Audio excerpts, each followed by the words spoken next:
Bien, con todas estas noticias que tenemos el día de hoy, tenemos un marco referencial de la nueva administración, de las expectativas y de cómo más o menos ha venido inclinando hacia dónde va, los movimientos también políticos venezolanos, lo de los europeos en el reciente Consejo de Estado, el de Alemania, que como un poco en la tónica de Borrell, ya el señor Guaidó no tiene la consideración que tenía antes, pero sí tiene todo el apoyo en el sentido de buscar una salida pacífica y democrática para Venezuela. Dentro de este marco hemos invitado a Antonio de la Cruz, porque Antonio de la Cruz es especialista en economía y en petróleo, presidente de American Trends, y tiene un artículo muy interesante, El nuevo juego de la oposición. ¿Qué esperar de las políticas migratorias de Biden con relación a los venezolanos? Explicar un poco por qué Biden hace esto y por qué Trump antes de irse toma otra medida, ¿no? Antonio, vamos a tratar de ponerle un orden a las flechas noticiosas de estos dos últimos días. Adelante y gracias por estar con nosotros. Muchas gracias, Leopoldo, por la invitación. Bueno, ¿por qué el expresidente Trump toma la decisión antes de irse de darnos lo que se conoce en inglés, el Deferred Enforced Departure, que es un DED en la abreviación? Es porque básicamente, Leopoldo, la información que manejo aquí es que los representantes y senadores de la Florida hicieron mucho esfuerzo para dejar ese estatus migratorio, porque es un estatus migratorio, de que los venezolanos no pudieran ser deportados de los Estados Unidos que se encontrasen en un estatus irregular. Eso fue una solicitud por parte de estos representantes y senadores para poder, porque recordemos que dentro de 2 años aquí va a haber elecciones de medio término que van a definir nuevamente la correlación de fuerza en el Senado y en la Cámara de Representantes. Y recordemos que la Florida jugó un rol importante en la parte de los representantes, en la que se obtuvo el triunfo por parte de los republicanos. Entonces ellos quisieron mantener esa bandera porque se sabía y se conoce que en el Senado hay una propuesta bipartidista por parte de Rubio y de Meléndez de otorgar un TPS, que es una condición, un beneficio de migración temporal, también, y que fue una oferta del presidente Biden durante su campaña. Entonces, Trump jugó políticamente y vamos a tener esos beneficios. Los dos son beneficios. Uno es para no ser deportado, por eso tiene la parte de DED, una protección para no ser deportado, y el otro es un beneficio de migración. Entonces, no son permanentes, no para garantizarse una estadía permanente aquí, tiene una designación. El caso del DED tiene 18 meses, y ahí la embajada aquí en Washington está solicitándole a los venezolanos que se registren en la base de datos para poder compartir, porque tenemos que demostrar que somos venezolanos, y lo único que puede dar esa garantía no solamente los documentos, sino la embajada también puede facilitar ahí ese rol. Y entonces el DED es una orden del presidente, mientras que el TPS tiene que ir por el Congreso y lo administra el Departamento de Seguridad, de Homeland Security, como el Ministerio del Interior en Venezuela. Entonces, ¿qué pasa?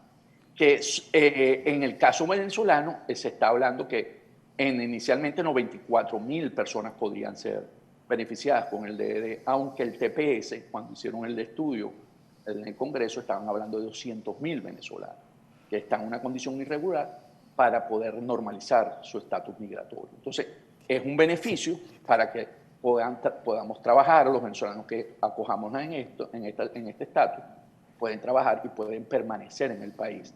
La efectividad para el DED es los venezolanos que llegaron a este país hasta el 20 de enero de este año.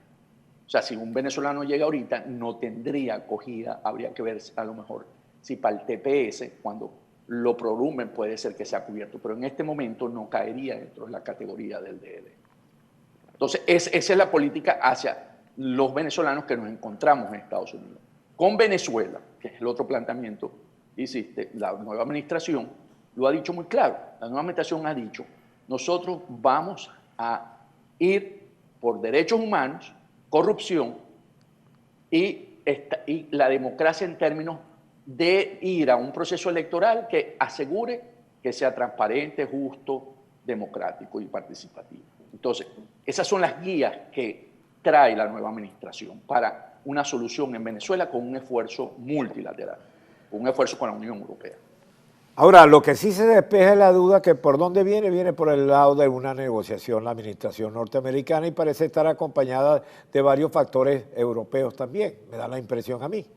Es correcto. ¿Qué pasa? Ellos no lo han dicho expresamente, que es una negociación, pero el portavoz ahí ha sido la Unión Europea. La Unión Europea se ha dicho a través de Josep Borrell, que es el canciller de la Unión Europea, que tiene que haber una negociación. Por supuesto, todavía la administración Biden no lo ha dicho en ese sentido abiertamente, pero el mecanismo para poder lograr esto es una negociación. Entonces, aquí es donde viene en una negociación cuáles son los términos, porque la experiencia de negociación con el régimen de Maduro, tú sabes que no han sido fructuosas, no han dado el resultado que se espera. No, porque en el fondo no se ha visto una verdadera voluntad de la administración por llamarlo, de Maduro, por decirlo de una manera. Se ha visto que son estrategias para ganar tiempo, para desviar el camino, dar la impresión, superar un obstáculo que tengas de inmediato, pero en el fondo no hay una negociación, porque una negociación significa que tienen que ceder, y ellos, la posición que han tenido desde que llegaron con Chávez es no ceder absolutamente en nada. Correcto. Entonces, aquí, al hacerlo con la Unión Europea y Estados Unidos, entonces podría tener un mayor esfuerzo porque sí se sabe que la situación propia interna del régimen de Maduro, después de la política de máxima presión de Trump, está debilitada en términos de ingresos financieros, ha tenido dificultades para poder tener ingreso y por lo tanto él está en un momento más débil que hace 4 o 5 años, ¿no? Cuando ha estado, o hace 2 años, cuando ha estado burlando la negociación. Entonces necesita, de alguna manera, flexibilizar las sanciones y ahí entra en juego Chevron. Chevron entra en juego porque Chevron ha querido quedarse en Venezuela. Él considera que el campo Boscán, en el estado Zulia, es un campo que ellos consideran importante para la producción de asfalto. Y eso ellos han tratado de mantenerlo hasta el final y así lograron cabalgar a la administración del expresidente Donald Trump, alargando licencias, pidiendo licencias sin que fueran forzados a salir del país. Entonces, en ese sentido, ellos tienen una licencia ahorita para quedarse en Venezuela hasta junio de este año, y ellos van a seguro a tratar de vender o van a vender la imagen de cambiar crudo por productos, por gasol que son requeridos en el país y que se necesitan no solamente para el país, sino para suministrar a la isla de Cuba. Porque cuando a mí me han planteado que la necesidad del gasoil es sumamente imperiosa para Venezuela, para mover la carga pesada, debemos de recordar que en Venezuela se está produciendo gasoil en nuestra refinería porque es un producto que sale en la primera. No, y permitir también el trasvase del gasoil. Hay varios. A esta altura, ¿tú crees que las sanciones se van a mantener?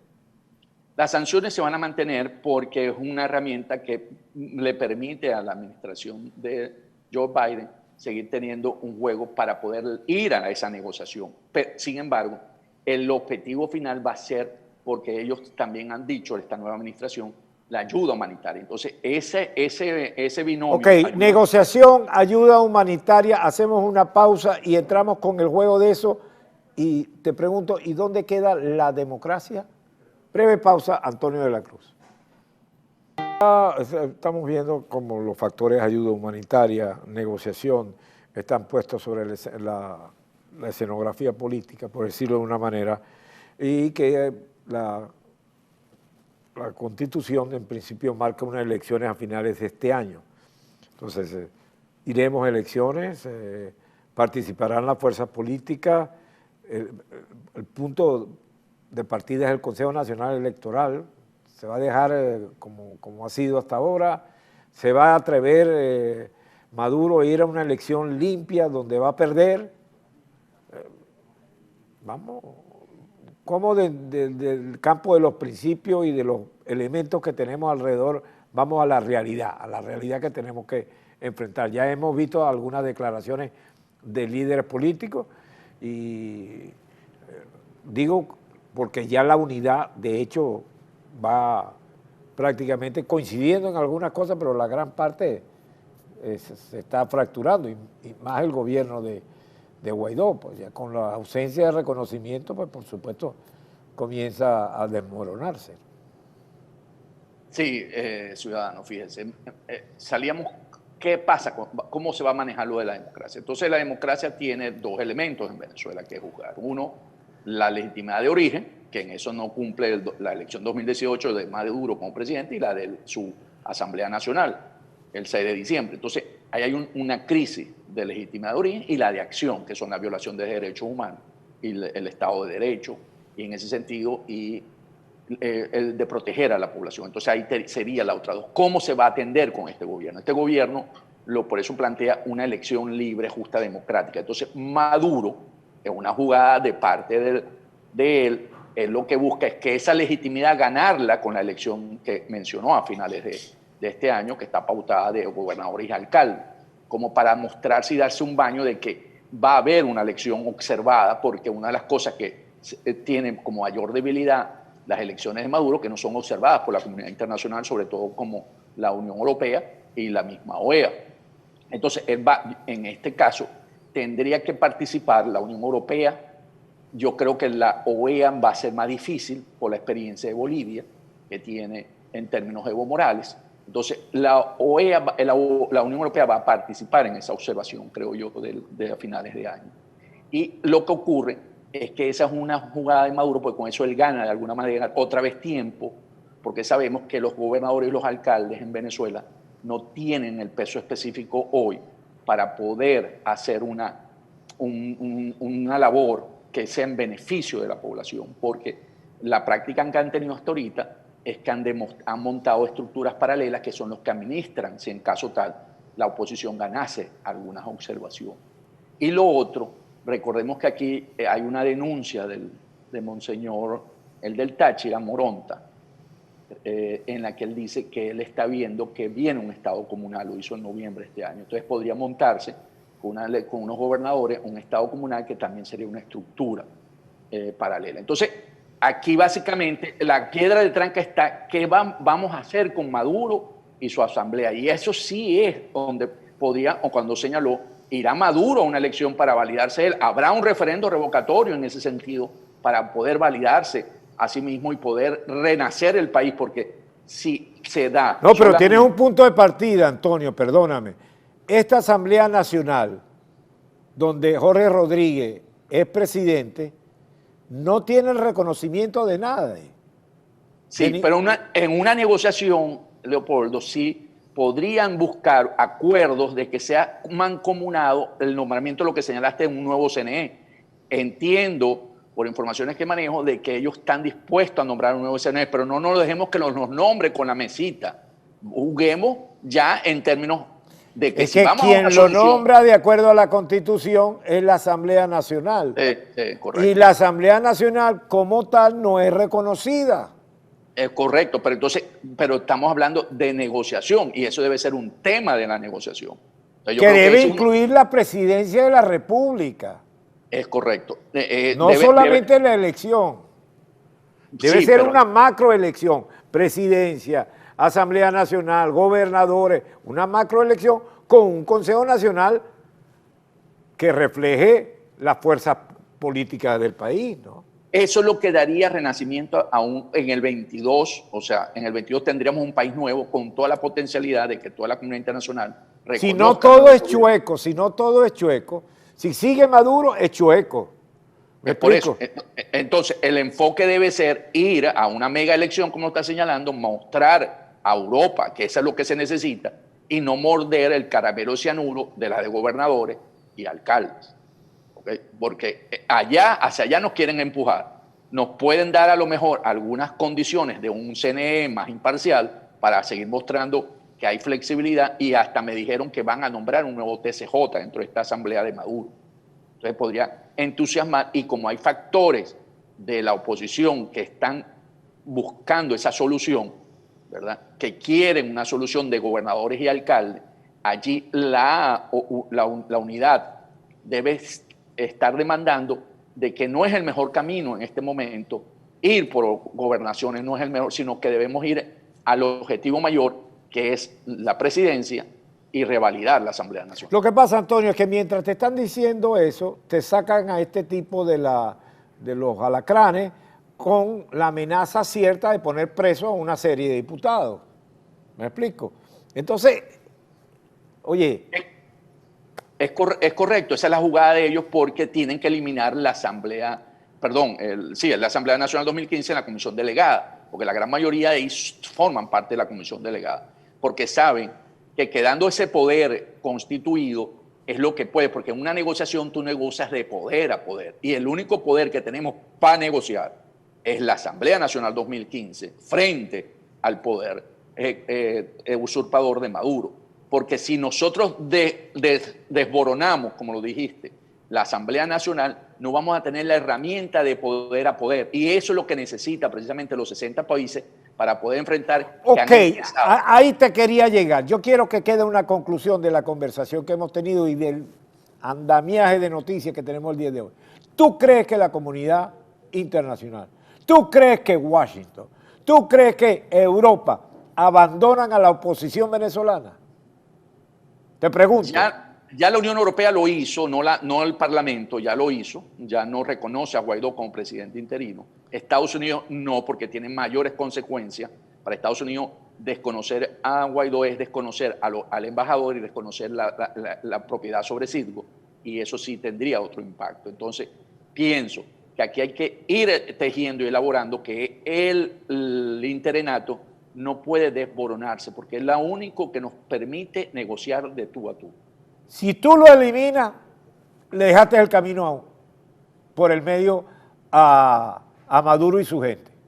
Correcto, le dejas toda la oportunidad, porque una vez que sea desconocido, tú no tienes un poder que pueda enfrentar al poder de Maduro. Entonces, ¿qué estás negociando? Que Maduro siga en el poder y que te dé unas condiciones electorales para poder... La conclusión, hay precipitación por parte de la comunidad europea, se dejaron arrastrar por Borrell. Es correcto. Fue más fácil borrón y pretender una cuenta nueva, que no es tan fácil con un régimen totalitario. ¿Correcto? Es correcto. Gracias, Antonio de la Cruz. Breve pausa y seguimos con ustedes.